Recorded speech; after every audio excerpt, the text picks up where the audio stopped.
Hello friends, welcome to my channel. Friends, AP POLYCET counselling సంబంధించి ఈరోజు పేపర్లో అయితే ఆర్టికల్ అయితే రావడం జరిగింది. ఏపీ పాలిసెట్ కౌన్సిలింగ్ లో జాప్యం, 139,000 మంది విద్యార్థులు ఎదురు చూపులు అని అయితే ఒక ఆర్టికల్ అయితే వేశారు.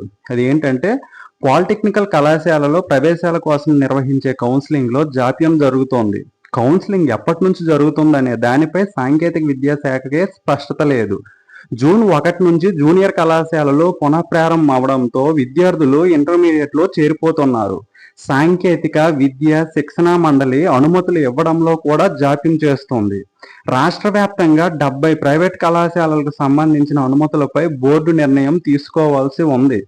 రాష్ట్ర వ్యాప్తంగా 87 ప్రభుత్వ కళాశాలలు ఉండగా 180 ప్రైవేట్ కళాశాలలు అయితే ఉన్నాయి. పాలిసెట్ ఫలితాలను మే 14న విడుదల చేశారు. రాష్ట్ర వ్యాప్తంగా 139,840 మంది విద్యార్థులు పాలిసెట్ పరీక్ష రాయగా 133,358 మంది అయితే అర్హత సాధించారు. దాదాపు నెల కావస్తున్న కౌన్సిలింగ్ షెడ్యూల్ని అయితే ఇంకా విడుదల చేయలేదు.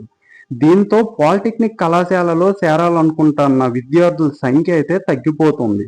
సాంకేతిక విద్యాశాఖలో బోర్డుకు ఇతర శాఖలకు మధ్య సమన్వయం కొరవడిందనే విమర్శలు అయితే వ్యక్తమవుతున్నాయి అనేసి ఈ రోజైతే పేపర్లు అయితే న్యూస్ పేపర్లో అయితే ఆర్టికల్ రావడం జరిగింది.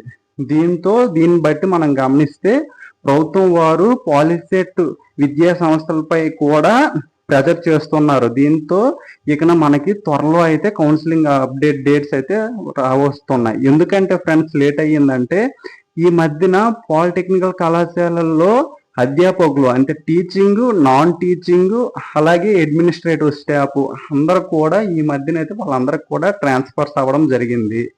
అలాగే కొన్ని కళాశాలలకి సీట్లపై అనుమతి అయితే ఇంక రావాల్సి ఉంది. ఇవన్నీ కూడా జరగడం వల్ల అక్కడ సమన్వయం లేకపోవడం వల్ల మనకు లేట్ అయ్యింది.